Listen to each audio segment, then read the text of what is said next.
Hello everyone, welcome you to my channel A letter to God। यार अर्थ भगवान को पाखक चिठी।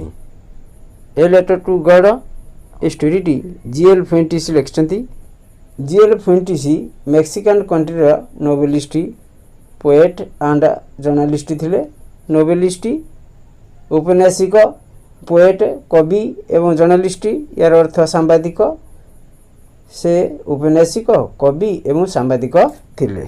जितेबाला मेक्सिको पीपुलकर रिवोल्यूशन आरंभ होता सेतेबाला लेखक को 15 वर्ष बयस होता।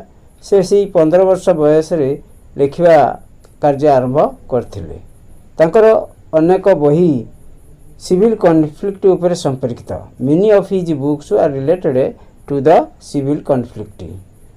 His stories are exciting and humerus.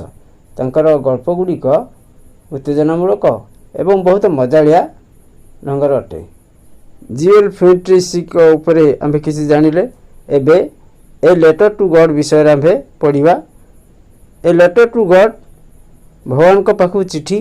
Title T सुनिले बहुत कौतूहल जागृत होथुबो जे यार स्टोरी टी कोन होइथिबो। A letter to God story रो मेन कैरेक्टर जे कि लेंचो जे कि भगवान पाखु चिठी लिखितला एवं भगवान तार लक्ष्य पूरण करि परले कि नहीं ताहा एई स्टोरी रे आमे जानिबा। Let's start. Have you ever written a letter to God? तुमे केबे भगवान को पाखु चिठी लिखिछो? Did you ever come across someone writing a letter to God? तुमे केबे भगवान को निकट को चिठी लिखिबा संस्पर्श रे केई जन को जानिछ कि? पीपुल बिलीव, लोके विश्वास करंती। फेथ कैन मूव माउंटेन्स, विश्वास पर्वत को मध्य हलई पारे। But what should we put our faith in? आमको केउ जिनिस रे विश्वास रखिबा उचित?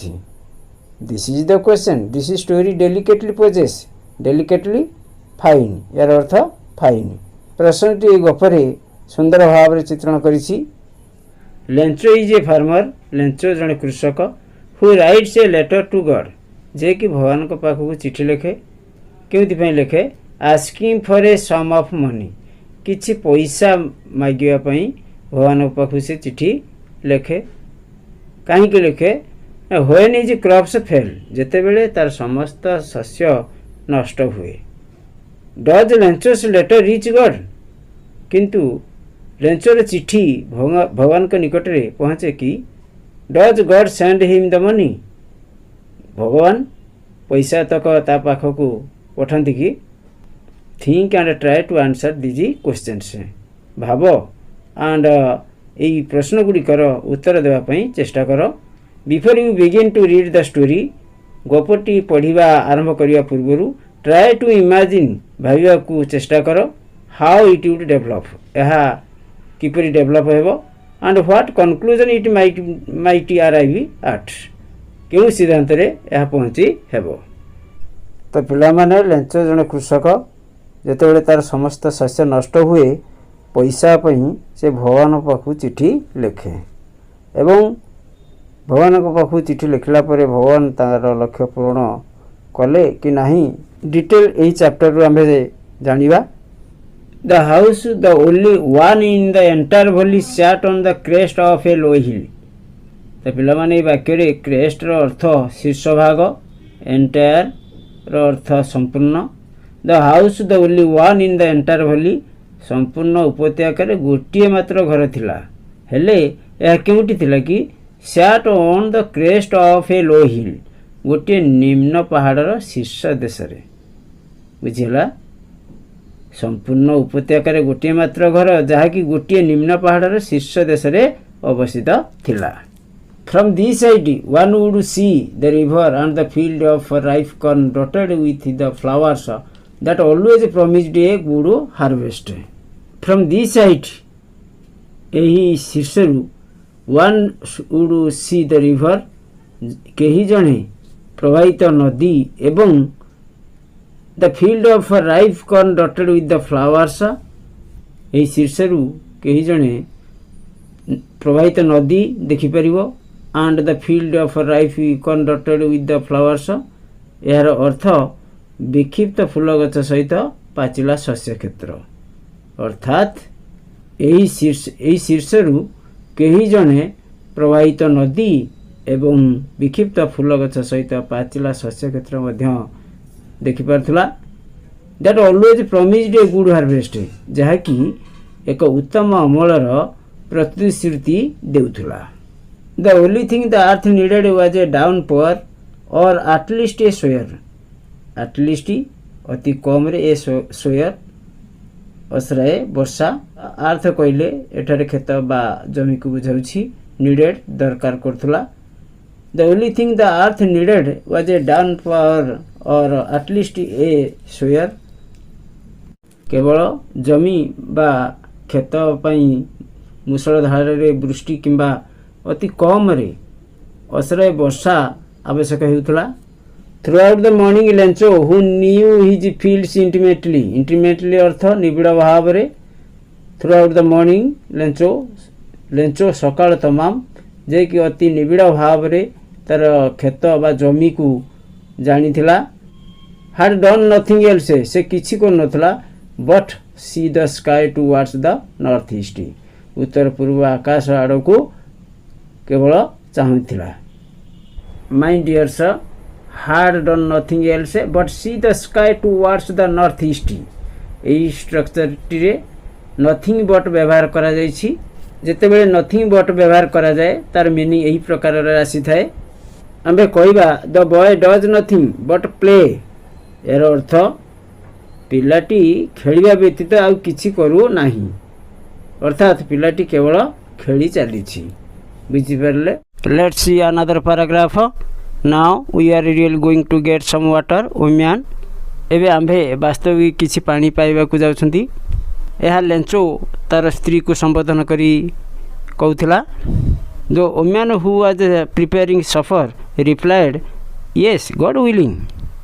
लेंचर स्त्री जे कि संध्याकालीन खाद्य प्रस्तुत करथिले लेंचर प्रश्नर उत्तर देला हाँ ईश्वर इच्छा।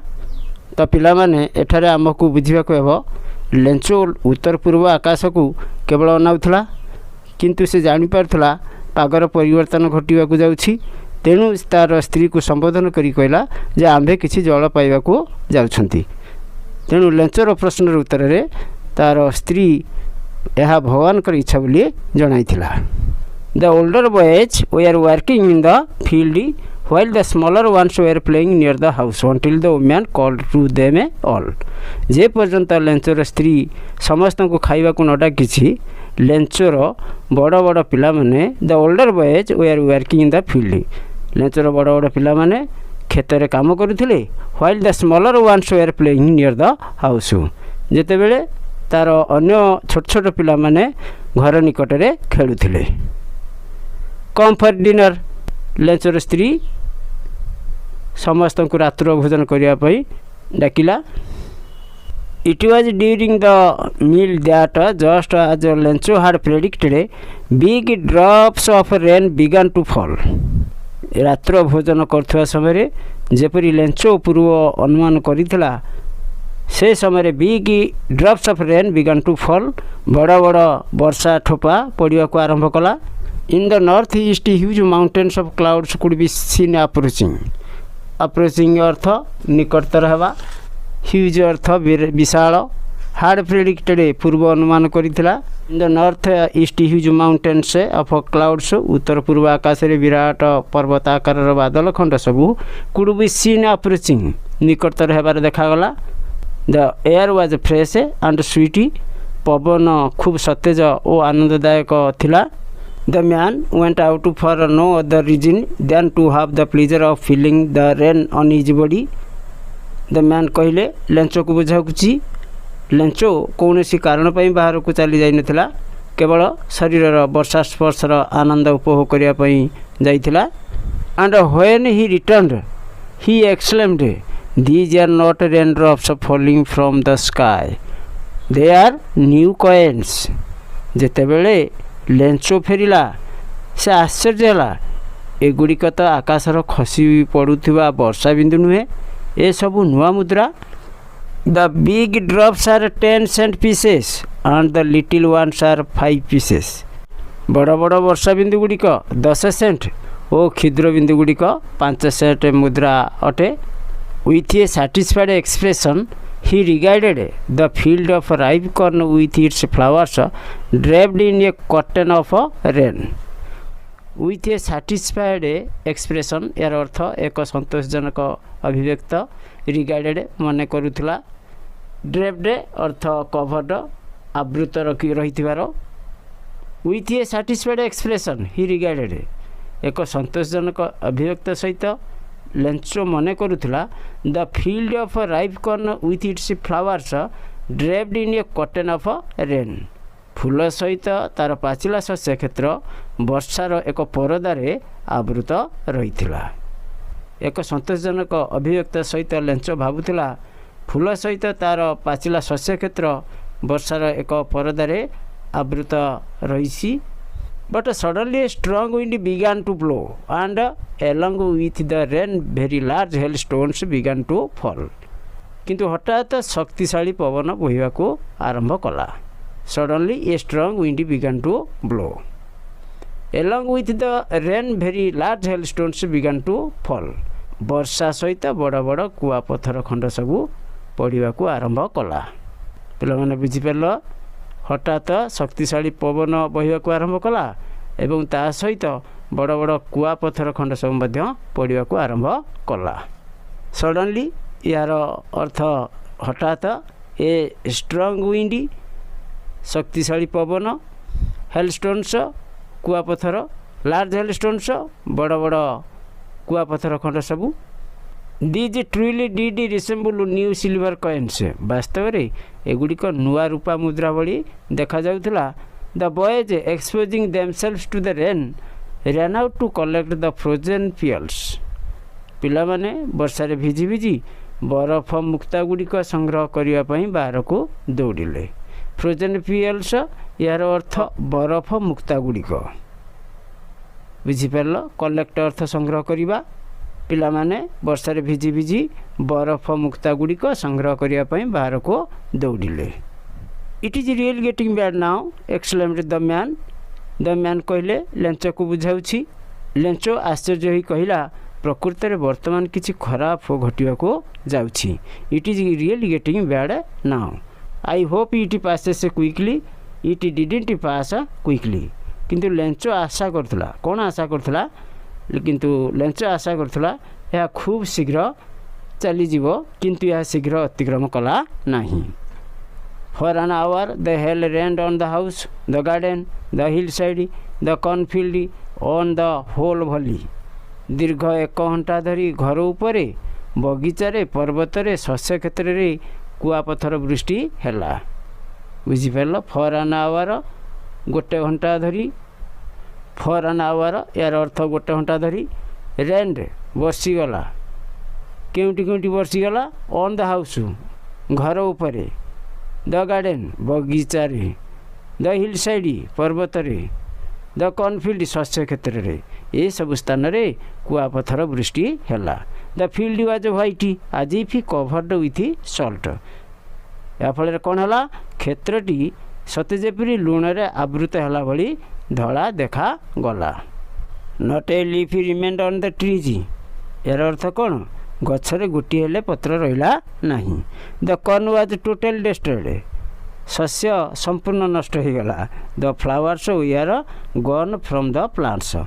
उद्भिदर फूल सबू झड़ी पड़ा। Lencho's soul was filled with sadness. लेंचर आत्मा दुखरे भरीगला। When the storm had passed, he stood in the middle of the field and said to his sons, a plague of locusts would have left more than this. When the storm had passed, ଯେତେବେଳେ ଝଡ଼ କମିଲା, he stood in the middle of the field. He stood, ଲେଞ୍ଚୋ ଛିଡ଼ା ହୋଇଥିଲା। କେଉଁଠି ଛିଡ଼ା ହୋଇଥିଲା? in the middle of the field, କ୍ଷେତ ମଝିରେ ଲେଞ୍ଚୋ ଛିଡ଼ା ହୋଇଥିଲା। and said କହିଲା, କାହାକୁ କହିଲା? to his sons, ତାର ପିଲାମାନଙ୍କୁ କହିଲା, a plague of locusts would have left more than this. ପଙ୍ଗପାଳ ଦଳ ହୁଏତ କିଛି ରଖିଥାନ୍ତେ, କିନ୍ତୁ କୁଆପଥର କିଛି ରଖିଲା ନାହିଁ। ଏହା ଫଳରେ କ'ଣ ହେବ? this year we will have no corn ए वर्ष आंभे आदौ शस्य पाइबा नहीं। लेंचो तार पिला मानको ए सबू कहिला बुझिपारल। That night was a sorrowful one से रात्रटी दुखदायक थिला। All our work for nothing आंभर समस्त कार्य वृथा हला। लेंचो तार पिला मानको सबू जणाइला there is no one who can help us आंभको साहाय्य करिया पई केही जणे नांती। We will all go hungry this year ए वर्ष आंभे समस्ते भूकिला रहिबा। But in the hearts of all who lived in that solitary house in the middle of the valley there was a single hope for help from God. In the middle of the valley यार अर्थ उपत्यका मझिरे solitary house निर्जन स्थान in the hearts of all समस्तक हृदय उपत्यका मझिरे थिबा से निसंग घरे बास करुथुबा समस्त लोकंक हृदय गोटे आशा जागृत हैला। कौन से आशा यह थिला भगवान कठारू साहाय्य प्राप्ति। तो पिला माने लेंचोर समस्त शस्य नष्ट हो गला साहाय्य करिया पई केही जणे नाहंती बोली से चिंता कला। तेणु समस्ते भोकरे रहिबे। तेणु एही समय से केवल गोटे आशा कला जे भगवान कठारू साहाय्य प्राप्ति। Don't be upset even though this seems like a total loss. Lencho तार पिला मानू कहिला भांगी पड़ नहीं जदिओ यह समुदाय क्षति भली जना पड़ुछि। That's what they say no one dies of hunger. लोक माने कहि थांती केही भोकरे मरंती नहीं। यह लेंचो तार पिला मानू बुझाइथिला।